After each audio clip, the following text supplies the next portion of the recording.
नमस्कार, सलाम और जूले। मैं हूं सोनम वांगचुक लद्दाख से। आप में से कुछ लोग हमें जानते होंगे हमारे शिक्षा सुधार के कामों के बारे में, या फिर पर्यावरण के काम में, आइस स्तूपा, आर्टिफिशियल ग्लेशियर जैसे कामों के लिए, या फिर आई लिव सिंपली जैसे ग्लोबल मूवमेंट्स जो कि सादा जीवन अपनाकर क्लाइमेट चेंज को रोकने के लिए लोगों को प्रेरित करती है। मगर दोस्तों, आज मैं इन चीज़ों के बारे में नहीं बल्कि आप लोगों को एक बहुत ही ज़रूरी संदेश देने के लिए आया हूं, जो कि चीन और भारत के बीच अभी जो टकराव और तनाव की स्थिति बनी है, इसके बारे में आपकी क्या जिम्मेदारी है। मैं लद्दाख में हूं और आप देख रहे हैं सिंधु नदी को बहते हुए यहाँ, और वो जो पहाड़ियाँ हैं उनके पीछे नुब्रा और चांगथांग के वो इलाके हैं जहाँ पर ये तनाव बढ़ता जा रहा है। हज़ारों सैनिक वहाँ ले जाए जा चुके हैं। सुनने में आया है चीनी वायुसेना के जहाज़ भी वहाँ तैनात किए गए हैं, और एक घंटे पहले भारतीय वायुसेना के जहाज़ भी मेरे ऊपर मंडरा रहे थे। सामान्यतः जब सीमा पर तनाव होता है तो हम आप जैसे नागरिक ये सोचकर सो जाते हैं रात को कि सैनिक इसका जवाब दे देंगे। मगर मैं आज आप लोगों को ये ज़रूरी बात बताना चाहता हूँ कि इस बार सिर्फ सैनिक जवाब नहीं, दो तरफा जवाब हो और उसमें नागरिक जवाब भी हो। तो आप जैसे नागरिक दिल्ली, मुंबई और बेंगलोर और अनेक शहरों से क्या कर सकते हैं, इसमें ये समझने के लिए पहले हमें समझनी होगी चीन की ये हरकत और वो ऐसा क्यों कर रहा है। आपने देखा होगा कि ये सिर्फ भारत के साथ नहीं हो रहा है, बल्कि पिछले कई हफ्तों से चीन ये दक्षिण चीनी सागर में वियतनाम, ताइवान और अब हांगकांग के साथ भी छेड़खानी कर रहा है। और मेरा ये विश्लेषण है कि वो ये सब किसी देश के साथ दुश्मनी के वजह से ज़्यादा अपने अंदर की समस्याओं को सुलझाने के लिए कर रहा है। आज चीन को सबसे बड़ा डर है तो अपने जनता से डर है। उनकी 140 करोड़ की आबादी, जो कि एक बंधुआ मजदूर की तरह बिना मानवाधिकारों के चीनी तानाशाह सरकार के लिए काम करते हैं और उसे धनी बनाते हैं, जब वो नाराज़ हो जाए तो फिर एक क्रांति की सी परिस्थिति बन पड़ती है, और इससे चीन बहुत डरता है।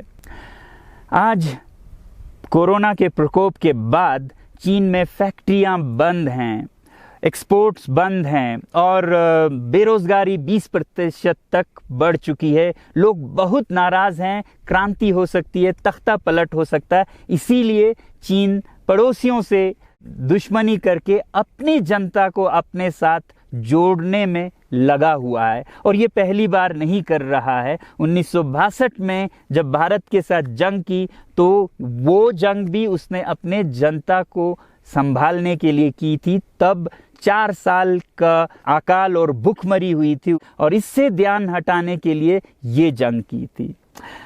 चीन के लिए अपनी जीडीपी और जो खुशहाली है उसे बढ़ाते रहना बहुत ही ज़रूरी है, और जिस दिन जीडीपी घट जाए वहाँ की जनता क्रांति के लिए तैयार है। मैं तो कहता हूँ कि इस बार भारत की बुलेट पावर से भी ज़्यादा वॉलेट पावर काम आएगी। जो नागरिक पैसा खर्चते हैं चीन के सामान को खरीदने में, ज़रा सोचिए, हम आप भारतीय उद्योग को मारकर चीन से मूर्तियों से कपड़ों तक हर साल 5 लाख करोड़ के सामान खरीदते हैं, और फिर यह पैसा आगे जाकर हमारे सीमा पर हथियार और बंदूक बनकर हमारे सैनिकों के मौत का कारण बन सकती हैं।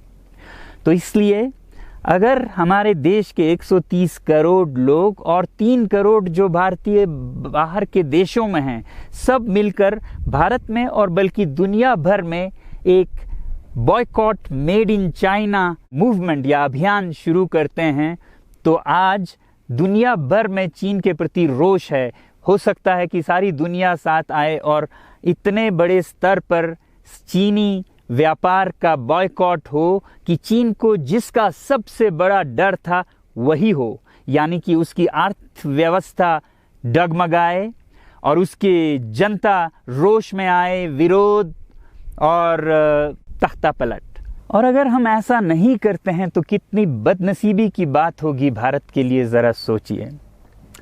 एक तरफ हमारे सेना सीमा पर जंग लड़ रही होगी और दूसरी तरफ हम आप चीनी सामान, मोबाइल से लेके कंप्यूटर्स, कपड़ों से लेके खिलौनों तक को खरीद कर उनकी सेना को पैसा भेज रहे होंगे, चीन की सेना को।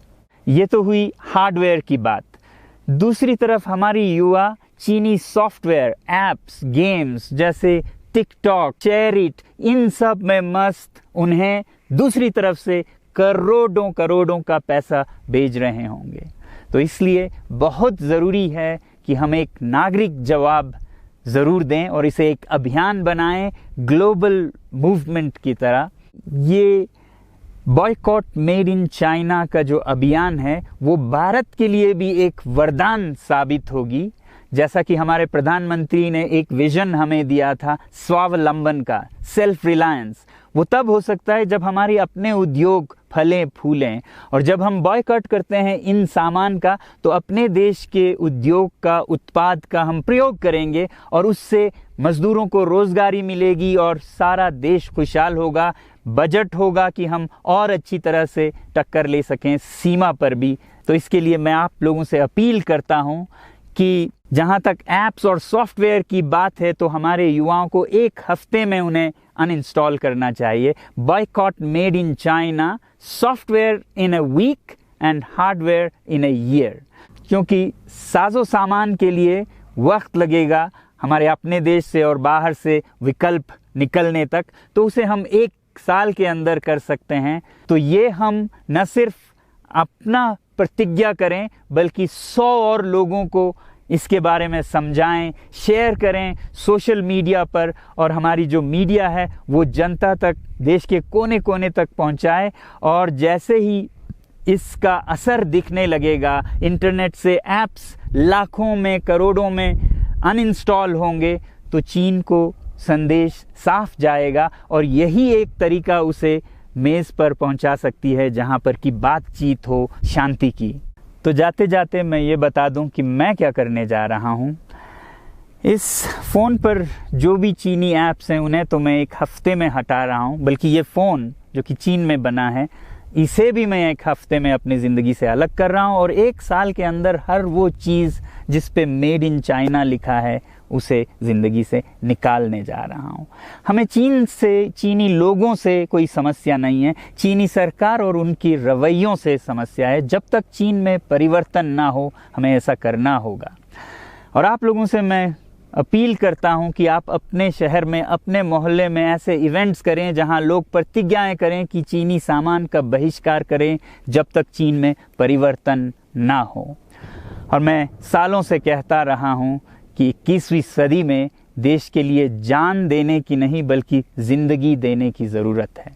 लद्दाख में बढ़ते हुए ये देश के लिए जान देने का कारोबार बहुत देखा, और जहां एक तरफ मैं सलाम करता हूं उन लोगों के लिए, उन लोगों को जिन्होंने देश के लिए जान दिया, मगर इस 21वीं सदी में मेरा ख्याल है कि देश के लिए जान देने की नहीं, ज़िंदगी देने की ज़रूरत है।